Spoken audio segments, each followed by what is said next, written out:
Hello and welcome friends. तो दोस्तों, जैसा कि आप लोग जानते हैं, ये बीए के स्टूडेंट्स के लिए सीरीज़ चल रही है हमारे इस चैनल पर। और इसके पहले वाले वीडियो में मैं सोशियोलॉजी का पार्ट 1 लेकर आया था, जिसमें हमने बात की थी भारतीय समाज में क्या क्या विशेषताएं हैं भारतीय समाज की। और हमने इसमें वो भी समझा था उस वीडियो में कि किस तरह से, जैसा कि आप जानते हैं कि पुरुषार्थ हो गया, धर्म का महत्व है हमारे समाज में, इसके अलावा कर्म के सिद्धांत के बारे में बताया हुआ था। तो अगर आपने वो वीडियो नहीं देखा है तो आप उस वीडियो को जाकर देख सकते हैं प्लेलिस्ट में।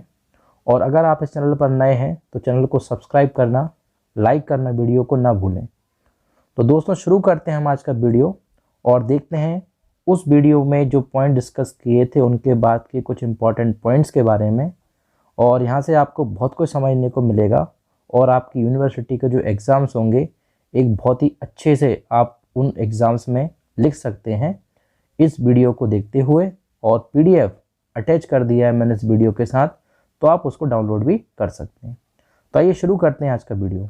देखिए, यहाँ पर आप जो देख रहे हैं लिखा हुआ है आश्रम व्यवस्था। तो हमारा जो चौथा पॉइंट है वो है आश्रम व्यवस्था। तो जैसा कि आप लोग जानते हो कि भारतीय समाज की अगली विशेषता जो है 4th नंबर पर, एज पर दिस पीडीएफ और एज पर योर बुक, वो है आश्रम व्यवस्था। क्या होता है आश्रम व्यवस्था, ये समझते हैं हम। पुरुषार्थ का सिद्धांत जो हमने पढ़ा था लास्ट वीडियो में, उसमें जहां वर्ण व्यवस्था को हिंदू सामाजिक जीवन का सिद्धांतिक पक्ष बताया था, वहीं आश्रम व्यवस्था को व्यवहारिक रूप दिया हुआ है। अब होता क्या है ये आश्रम व्यवस्था? तो आमतौर पर ऐसा माना गया है कि एक मनुष्य की आयु, औसत आयु 100 वर्ष की होगी। इस वजह से प्रत्येक मनुष्य के जीवन काल को 25-25 वर्ष के भागों में बांटा गया है। इसी बेसिस पर ऐसा बताया जाता है आश्रम व्यवस्था में कि 25 वर्ष की आयु तक व्यक्ति, शुरू के जो 25 वर्ष होते हैं जन्म से लेकर, उसमें वो ब्रह्मा का ज्ञान यानी कि शिक्षा दीक्षा यानी कि नॉलेज एजुकेशन को एक्वायर करता है, ज्ञान प्राप्त करता है। इसके बाद जब वो कुछ सीख जाता है, जब वो अपनी पढ़ाई कर लेता है, तो उस पढ़ाई के बेसिस पर वो क्या करता है, कोई काम ढूंढता है, कोई जॉब ढूंढता है। जैसे आप लोग जो स्टडी कर रहे हैं, आप इस चैनल को देख रहे हैं, तो आप इसलिए देख रहे हैं कि आपको आगे जाकर कोई अच्छा सा जॉब मिल सके, आपको एक अच्छा प्लेटफॉर्म मिल सके आपके फ्यूचर के लिए। जैसे कई बच्चे ऐसे होंगे बीए के जो सिविल सर्विस की तैयारी कर रहे होंगे। तो 25 वर्ष के बाद से 26 साल से लेकर ऐसा माना जाता है कि 50 साल तक एक जॉब करने का या पैसे कमाने का समय माना गया है हमारे पुरानी व्यवस्था के अनुसार। आज के समय में तो ऐसा है कि पैसा पैसा के पीछे ही भाग रहे हैं लोग, बट ठीक है, कोई नहीं, वो समय की मांग हो गई आज के समय में। इसके बाद अगर हम इसको समझने के पॉइंट ऑफ व्यू से देखें तो तीसरा बताया हुआ था कि 51 से लेकर जो 75 तक का टाइम होता था, या 50 से 75 तक का आप टाइम मान लीजिए, इसको बोलते थे वानप्रस्थ आश्रम। इसमें यही जो लिखा हुआ है वही मैं आपके लिए समझा रहा हूँ। और इसमें क्या होता था कि जो पेरेंट्स होते थे वो अपने बच्चों की शादी कर देते थे इस पीरियड में, और सब कुछ छोड़कर वो लोग वन की ओर यानी कि तपस्या करने के लिए, ध्यान करने के लिए चले जाते थे। और यही जीवन का अंतिम समय जो था वो संन्यास आश्रम कहते थे इसको, कई लोग इसको वानप्रस्थ आश्रम बोलते हैं। ये बेसिकली पूरी व्यवस्था थी जिसको बोलते थे क्या, आश्रम व्यवस्था। तो ये भी हमारे भारतीय समाज का एक बहुत ही मुख्य विशेषता है, ये आप थोड़ा सा ध्यान रखेंगे। चलिए इसी के साथ आगे बढ़ते हैं। यहाँ पर दिया हुआ है अगला पॉइंट हमारे लिए ऋण और त्रिवर्ग। क्या होता है ये? तो दोस्तों, जैसा कि आप लोग जानते हो कि जो पुराने लोग हैं, जैसे कि आपने सुना होगा आपके आसपास भी, जो पुराने लोग हैं जो हिंदू धर्म से बिलोंग करते हैं, उनकी मान्यताएं ऐसी होती हैं कि वो ये बोलते हैं कि 3 तरह के ऋण होते हैं मनुष्य के जीवन में। कौन से ऋण? पहला होता है देव ऋण। देव ऋण यानी कि देवताओं के वजह से हमको जो ज्ञान मिला हुआ है, देवताओं की वजह से हमारे ऊपर जो कृपा है ईश्वर की, हम उसकी कृपा के लिए बेसिकली उनका आभार प्रकट करते हैं, उनका धन्यवाद प्रकट करते हैं यज्ञ के माध्यम से, हवन के माध्यम से, पूजन के माध्यम से, जिससे हमारा जीवन भी सुखी रहे और जो समस्याएं हैं वो भी खत्म हो जाएं। दूसरा ऋण ये माना गया है कि जो ऋषि का ऋण है, ऋषि का ऋण यानी कि जो गुरुओं से आपको शिक्षा दीक्षा मिलती है, वो ऋण है। जैसे कि आप इस वीडियो को देख रहे हैं तो मैं आपसे अगर लेना चाहूँ कोई ऋण के माध्यम से, तो मैं यही मांगूंगा कि बस एक लाइक मार दो यार, एक शेयर मार दो। ठीक है, चलिए आगे बढ़ते हैं। तो बेसिकली ये दूसरा हमारा ऋण है। और तीसरा जो ऋण बताया गया है हमारे भारतीय समाज की विशेषताओं में वो है पितृ ऋण। यानी कि आपके पेरेंट्स आपको जन्म देते हैं, तो एक सन होने के नाते, एक डॉटर होने के नाते, स्पेशली सन की बात की गई है बिकॉज जो भारतीय समाज था वो पैट्रियार्की नेचर पर बेस्ड था। पैट्रियार्की का मतलब होता है पितृसत्तात्मक व्यवस्था हमारे समाज में पाई जाती थी, खास तौर से हिंदू समाज में। तो इस वजह से जो पुत्र होता था उसका कर्तव्य होता था कि मृत्यु के पश्चात माता पिता का पूरी तरीके से तर्पण करे, पितरों का तर्पण करे, ये सारी चीज़ें होती थी। तो बेसिकली ये 3 तरह के ऋण बताए गए हैं दोस्तों। आई होप आपको समझ में आ रहा होगा। आगे बढ़ते हैं हम इसी के साथ। संस्कार, अगला पॉइंट है हमारा संस्कार। तो जैसा कि आप लोग जानते हो कि संस्कारों के हमारे जीवन में बहुत महत्व है। अब आप कहेंगे कि कौन से संस्कार? तो अगर मैं हिंदू समाज और अगर मैं बात करूं हमारे भारतीय धर्म ग्रंथों की, भारतीय शास्त्रों की, तो 16 तरह के संस्कार बताए हुए हैं हमारे हिंदू धर्म के अनुसार। और इन संस्कारों की लिस्ट यहाँ पर आपके लिए हम बता रहे हैं। ये आप देख सकते हैं, ये पूरे संस्कार बताए हुए हैं। गर्भाधान, पुंशवन, सीमांतोन्नयन, जात कर्म, नामकरण, निष्क्रमण, अन्नप्राशन, चूड़ाकर्म, कर्णवेद, उपनयन, वेदारंभ, समावर्तन, विवाह, वानप्रस्थ, अंत्येष्टि। तो ये कुछ 16 प्रकार के आप देख सकते हैं। और इन्हीं संस्कारों के माध्यम से व्यक्ति व्यवहार सीखता है जीवन में। तो आप समझ सकते हो कि हमारा जो भारतीय समाज है, हमारा जो हिंदू धर्म है, उसमें कितनी सारी संभावना है जीवन के बारे में जानने के लिए, ये आपको यहाँ पर बता रहे हैं। तो बहुत बढ़िया चीज़ें आपके लिए यहाँ पर हैं। और बीए का जो पूरा सिलेबस है, खासतौर से समाज शास्त्र के बच्चों के लिए, वो बहुत ही अच्छे से डिज़ाइन किया हुआ है। तो ये थोड़ा सा आप देख सकते हैं। आगे बढ़ते हैं हम वर्ण व्यवस्था। तो दोस्तों वर्ण व्यवस्था की अगर हम बात करें तो ये हमारे एक इम्पॉर्टेंट पॉइंट हो सकता है। देखिए, आप लोग जानते हैं कि वर्ण व्यवस्था हिंदू सामाजिक संगठन का सबसे महत्वपूर्ण अंग है। और कुछ लोगों का तो यहाँ तक मत यहाँ पर लिखा हुआ है कि आधुनिक भारत में जाति प्रथा भारत की वर्ण व्यवस्था का ही परिणाम है। यानी कि पहले वर्ण व्यवस्था हमारे यहाँ चलती थी और उन्हीं वर्ण में से बहुत सारी जातियाँ जो हैं वो बन गई। कुछ लोग ये भी मानते हैं। हालांकि हम उस पर नहीं जाएंगे, हम उसके लिए बहस नहीं करेंगे, हम थोड़ा सा आगे समझेंगे चीज़ों को। लेकिन कुछ लोगों को ये भी मानते हैं कि जाति और धर्म, जाति और वर्ण दोनों अलग अलग अवधारणा है। वर्ण व्यवस्था को दो आधारों पर समझा जा सकता है। तो पहला आधार क्या है, लिखा हुआ है यहाँ पर, प्रथम आधार ये है कि वर्ण का अर्थ पहले के लोग पेशे से लगाते थे। जब मैं आगे आपको वर्ण व्यवस्था नाम का जो चैप्टर पढ़ाऊंगा, उसका वीडियो बनाऊंगा, तब मैं आपको क्लियर करूंगा। तो कुछ लोग पैसे से अंदाजा लगाते थे कि वर्ण व्यवस्था इसलिए बनाई गई थी कि श्रम विभाजन हो सके। तो ये श्रम विभाजन था क्योंकि आपको जैसा कि पता होगा कि वर्ण व्यवस्था में 4 तरह के वर्ण आते हैं जो हम अभी डिस्कस करने वाले हैं। तो उसी के बेसिस पर पूरा व्यवसाय होता था पुराने समय में। तो ये थोड़ा सा हम लोग देखेंगे। तो देखते हैं, उदाहरण के लिए ब्राह्मण का कार्य क्या होता था, यज्ञ करना, पढ़ना, पढ़ाना। क्षत्रिय का कार्य क्या था, प्रजा की रक्षा करना, यहाँ पर लिखा हुआ है। शत्रुओं से युद्ध करना था। वैश्य का कर्तव्य था व्यापार करना, वाणिज्य का काम करना जिससे जनता को हर प्रकार की सामग्री उपलब्ध हो सके। और अंत में शूद्र होते थे जिनका काम होता था इन तीनों वर्णों की सेवा करना, समाज में साफ सफाई का काम करना, ये सारा काम शूद्रों का होता था। तो हिंदू सामाजिक संगठन का जो ढांचा था इसका बहुत बड़ा योगदान है। इसलिए वर्ण व्यवस्था जो थी हमारे भारतीय समाज का एक खास आधार, एक खास विशेषता थी। तो इन पॉइंट्स के पढ़ने के बाद अब हम डिस्कस कर रहे हैं धर्म की अवधारणा, कि धर्म का कंसेप्ट क्या होता है।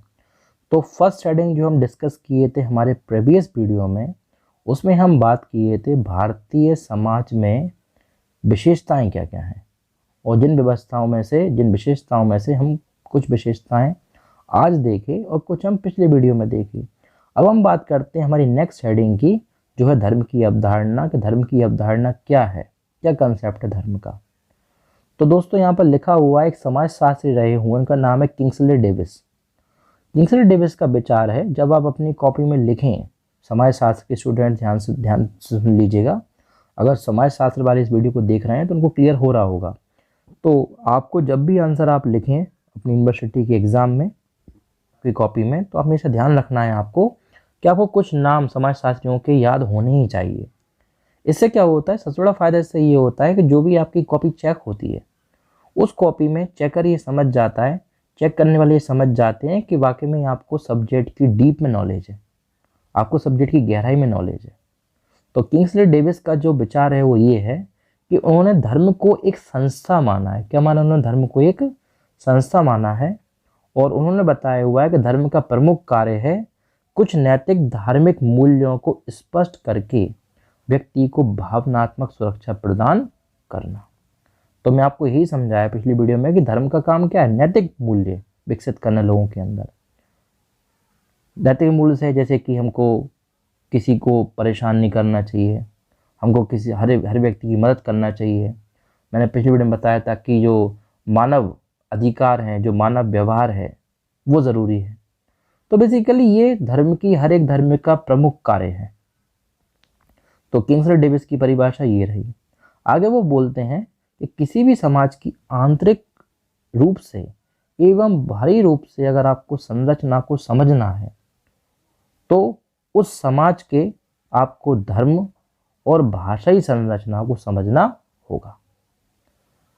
जो धर्म है वो मनुष्यों में विश्वास और उनके व्यवहारों को ही प्रभावित नहीं करता है, यानी कि विश्वास व्यवहार तो प्रभावित होते ही हैं धर्म से, बल्कि सामाजिक एकीकरण का काम भी क्या करता है, धर्म करता है।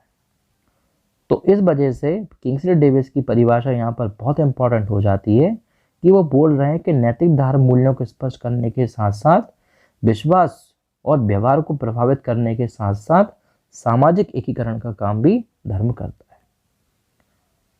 तो इस वजह से यहाँ पर ये दिया हुआ है, धार्मिक विश्वास मनुष्य में नैतिक एवं मानवीय गुणों को पैदा करके उनको एकता के सूत्र में बांधते हैं। तो आपने एक बहुत अच्छा संस्कृत का एक हम बोल सकते हैं कि श्लोक है, या संस्कृत की एक पंक्तियाँ बोल सकते हैं, धर्मो रक्षति रक्षिता। तो धर्म ही रक्षा करता है, धर्म ही क्या करता है, लोगों को एक सूत्र में। चलिए आगे बढ़ रहे हैं इसी के साथ। ये कुछ चीज़ें यहाँ पर दी हुई हैं तो थोड़ा सा आप इसको पढ़ सकते हैं। आगे बता रहे हैं कि किसी भी समाज में अगर धार्मिक समुदाय अलग अलग रहते हैं तो उनमें कारण होता है राजनीतिक और सामाजिक कारण उनका। ऐसा कोई भी समुदाय हो, उसके ऐसे प्रत्येक समुदाय को एकता में बंधन में बांधने की अपेक्षा है, ज़रूरत है। और इसी वजह से धर्म यहाँ पर एक इम्पॉर्टेंट काम करता है। चलिए आगे बढ़ते हैं। इस आधार पर हम ये कह सकते हैं कि भारतीय समाज का सामाजिक एवं सांस्कृतिक इतिहास बहुत प्राचीन है। इसको समझने के पश्चात यहाँ के सामाजिक जीवन की कठोरता को सरलता से समझा जा सकता है। संसार के ज़्यादातर समाज जब बर्बरता और अज्ञानता में अपना जीवन बिताते थे, उस समय हमारा देश, हमारा प्यारा भारत धार्मिक जीवन पर अधिक विकसित अवस्था में था। समय होते होते, टाइम बढ़ते बढ़ते, जैसे जैसे भारतीय समाज में तरह तरह के धर्मों का समावेश होने लगा, यानी कि हमारे देश में मुग़ल बादशाह आए, हमारे देश में अंग्रेज आए, यानी क्रिश्चियनिटी आ गई, तो इन धर्मों से संबंधित मनुष्यों के बीच आदान प्रदान और समन्वय की प्रक्रिया भी प्रभावी बनी रही। तो वास्तव में अनेक सांप्रदायिक शक्तियों ने भारत की धार्मिक एकता को समय समय पर तोड़ने का प्रयास किया है, परंतु भारतीय समाज आज भी अपने धार्मिक समन्वय के लिए संपूर्ण विश्व के सामने एक अपूर्व उदाहरण बना हुआ है। तो हम ये कह सकते हैं कि बहुत लोगों ने ऐसी कोशिश की हिंदू धर्म टूट जाए, लेकिन हमारा धर्म, हमारे धर्म की विशेषताएं, हमारे भारतीय समाज की विशेषताएं इतनी सुंदर हैं कि उनको कोई भी आज तक नहीं तोड़ पाया। आगे बढ़ते हैं। इसके बाद हम शुरू करते हैं धर्म का अर्थ तथा परिभाषाएं। तो इसको समझते हैं दोस्तों। अब हम देखिए धर्म का अर्थ तथा परिभाषाओं का क्या मीनिंग है वो देख लेते हैं। तो एक बात तो आप ये ध्यान रखिए कि भले ही हम भारतीय समाज के बारे में पढ़ रहे हैं, यानी कि हम भारतीय समाज शास्त्र पढ़ रहे हैं, लेकिन ऐसे कई विदेशी विद्वान हुए, ऐसे कई पाश्चात्य विद्वान या हम बोल सकते हैं वेस्टर्न थिंकर हुए, जिन्होंने भारतीय समाज के बारे में अलग अलग परिभाषाएं दी हुई हैं और उनके नाम यहाँ पर मेंशन है। जैसे कि एक का नाम है टाइलर, एक का नाम है फ्रेजर, दुर्खीम, बेवर, पार्सन्स। ये कुछ प्रसिद्ध विद्वान हैं जिन्होंने अपने अपने विचारों के माध्यम से भारतीय समाज को और धर्म को परिभाषित किया हुआ है। तो अगर हम समाजशास्त्री टाइलर की बात करें, ईवी टाइलर ने धर्म पर अपने विचार प्रकट करते हुए क्या कहा है? उन्होंने कहा है कि धर्म आध्यात्मिक शक्ति में विश्वास है। आध्यात्मिक शक्ति मतलब जैसे कि हर व्यक्ति किसी न किसी भगवान में विश्वास करता है, तो टाइलर के हिसाब से धर्म शक्ति में विश्वास है, आध्यात्मिक शक्ति में विश्वास है। और इसी आधार पर जेम्स फ्रेजर ने भी कहा हुआ है कि धर्म से उनका तात्पर्य है मनुष्य से श्रेष्ठ उन शक्तियों की संतुष्टि और आराधना करना है जिनके बारे में व्यक्तियों का यह विश्वास है कि वे प्रकृति और मानव जीवन को नियंत्रित करती हैं और उन्हें सत्मार्ग दिखाती हैं। ऐसा फ्रेजर का कहना है। दुर्खीम की बात करें हम तो दुर्खीम कहते हैं कि धर्म पवित्र वस्तुओं से संबंधित अनेक विश्वासों और आचरणों की व्यवस्था है। तो दोस्तों, आप अगर ये 2-3 राइटर्स के नाम भी वहाँ लिख देते हैं और मिलती जुलती परिभाषाएं लिख देते हैं तो भी पूरी गारंटी है कि आपको बहुत अच्छे नंबर मिल जाएंगे। जो सोशियोलॉजी वाले स्टूडेंट्स हैं उनके लिए बता रहा हूँ। चलिए, ऐसे ही अगर हम बात करें नेक्स्ट जॉनसन की, तो जॉनसन बता रहे हैं कि धर्म का मतलब है अलौकिक शक्तियाँ, स्थानों, आत्मा से संबंधित विश्वासों और आचरणों से संबंधित। तो उस बेसिस पर हम ये समझ सकते हैं कि उपयुक्त परिभाषाओं के आधार पर धर्म की कुछ विशेषताएं स्पष्ट हो सकती हैं। तो क्या क्या विशेषताएं हैं धर्म की? पहला दिया हुआ है धर्म अलौकिक शक्ति। धर्म अलौकिक शक्ति, ईश्वर, आत्मा, सृष्टि और किसी भी प्राकृतिक पदार्थ से संबंधित हो सकता है। प्रत्येक धर्म को उनके अनुयायियों के माध्यम से एक दिव्य रूप में स्पष्ट किया जाता है और धर्म का संबंध बहुत से ऐसे विश्वासों से है जो अलौकिक शक्ति से संबंधित है। तो ये दोस्तों धर्म की कुछ परिभाषाओं संबंधित बात हमने यहाँ पर की, बहुत ही शॉर्ट में। चलिए इसी के साथ नेक्स्ट हेडिंग देख। तो अब बताया जा रहा है आपके लिए धर्म का सामाजिक महत्व, मतलब धर्म किस तरह से हमारे समाज का एक इम्पॉर्टेंट पार्ट है या बिना धर्म के समाज चल ही नहीं सकता, ऐसा यहाँ पर बता रहे हैं। तो लिखा हुआ है पहली लाइन में ही कि धर्म को केवल एक विश्वास नहीं कह सकते, क्योंकि किसी भी समाज को संगठित सुव्यवस्थित करने के लिए धर्म का ही विशेष योगदान है। तो जो हमने थोड़ी देर पहले डिस्कस किया कि मनुष्य को अच्छा बुरा सब धर्म बताता है, उसके हिसाब से वो अपना आचरण करता है। तो मनुष्य की जिन परेशानियों का समाधान बड़े से बड़े वैज्ञानिक भी सिद्धांतों के आधार पर नहीं कर पाते या नहीं कर सके, धर्म बहुत अच्छा एक बदलाव उनके जीवन में ला सकता है, बिकॉज नैतिक आधार पर सरलता से समाधान कर देता है धर्म। व्यक्तिगत और सामाजिक जीवन में धर्म के कुछ विशेष कार्य भी बताए हुए हैं, तो थोड़ा सा हम लोग समझते हैं। तो पूरा समाज से संबंधित या धर्म को समाज से जोड़कर बताया जा रहा है। तो पहला पॉइंट यहाँ पर दिया हुआ है आपके लिए कि व्यक्ति के निर्माण में धर्म का विशेष योगदान है। जैसे कि आप देखते हैं कि हर एक बच्चा मंदिर जाता है और वो सीखता है चीज़ों के लिए, तो बेसिकली ये क्या है कि वो कहीं ना कहीं नैतिक मूल्यों को सीखता है। तो धर्म जो है व्यक्ति के जीवन से जो निराशा होती है, कुंठा का भाव है, अनैतिक व्यवहार, ये सब से दूर करता है लोगों के लिए।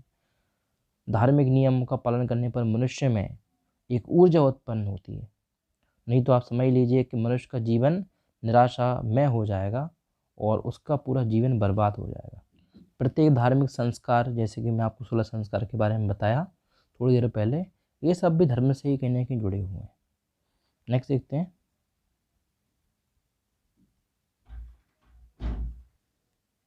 धर्म अनावश्यक परिवर्तनों और संघर्षपूर्ण मनोवृत्तियों पर नियंत्रण लगाकर सामाजिक जीवन को स्वस्थ बनाने का काम करता है। अब इसका मतलब क्या है? इसका मतलब ये है कि धर्म जो होता है कहीं ना कहीं वो अनावश्यक परिवर्तन, जैसे कि हम समझ सकते हैं यहाँ पर कि आपने सुना होगा, देखा होगा कि धर्म से फ़ायदा क्या होता है।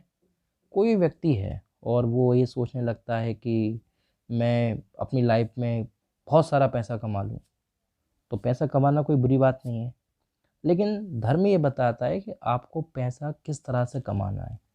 आपको पैसा कमाने के लिए किसी को दुख नहीं देना है। अगर आप इस तरह से पैसा कमाते हो तो फिर क्या मतलब है उस पैसे का, क्योंकि वो पैसे का तो निकल ही जाएगा कहीं ना कहीं फ़र्क। तो बेसिकली ये बताया हुआ है।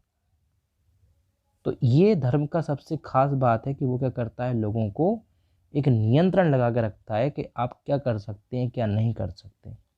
अब ये भी खैर मानने की बात है, जो नहीं मानते वो मानते ही नहीं है, कुछ लोगों के लिए धर्म की कोई वैल्यू नहीं है। लेकिन अगर हम हमारे समाज को देखें, हिंदू समाज को देखें, तो हमारे धर्म की वाकई में वैल्यू है। जैसे कि क्रिश्चियंस होते हैं, उनमें धर्म की कोई वैल्यू नहीं है, वो करते हैं थोड़ा बहुत लेकिन उनका फिक्स है। हमारे यहाँ अपन देखते हैं कि अपन भगवान की पूजन प्रार्थना सारी चीज़ें करते हैं। तो धर्म में सबसे खास बात यही है कि ये नियंत्रण लगाता है। ये हमारा सेकंड पॉइंट है। धर्म, तीसरा पॉइंट, नैतिक विचारों को प्रोत्साहन देने वाली सर्वप्रमुख संस्था है। तो नैतिक विचार कहाँ से होते हैं उत्पन्न? धर्म से ही होते हैं। जैसे कि त्याग की बात बताई हुई हमारे धर्म में, सहिष्णुता की बात बताई हुई, उदारता, बंधुत्व, मानवीय गुणों को एक विशेष प्रकार का महत्व दिया गया है। तो धर्म से कहीं ना कहीं नैतिक गुणों का विकास होता है और व्यक्तिगत जीवन को संगठित इसी के द्वारा बनाया जा सकता है जब मनुष्य के अंदर नैतिक विचार होंगे। तो ये तीसरा पॉइंट था। चौथा पॉइंट देखते हैं। सामूहिकता में वृद्धि करना धर्म का एक प्रमुख कार्य है। क्यों? क्योंकि धर्म जोड़ने का काम करता है, धर्म तोड़ने का काम नहीं करता। धार्मिक समारोह के माध्यम से मनुष्य को एक जगह पर एकत्रित होकर प्रार्थनाएं करना एक दूसरे से सहयोग देने की प्रेरणा भी देता है। तो आपने देखा होगा कि लोग कहीं ना कहीं जब यहाँ पर कोई प्रोग्राम हो रहा हो, कोई कथा हो रही हो, राम कथा हो रही हो, तो लोग वहाँ पर जाते हैं, तो एकत्रित होते हैं वो और एक दूसरे को सहयोग करते हैं। तो कहीं ना कहीं सामूहिकता का भाव इससे दिखता है। तो धर्म में सामाजिक एकीकरण का एक सबसे प्रभावी माध्यम माना जाता है और धर्म अधिकारियों को प्राप्त करने पर भी बल देता है, कर्तव्यों को पूरा करने पर बल देता है।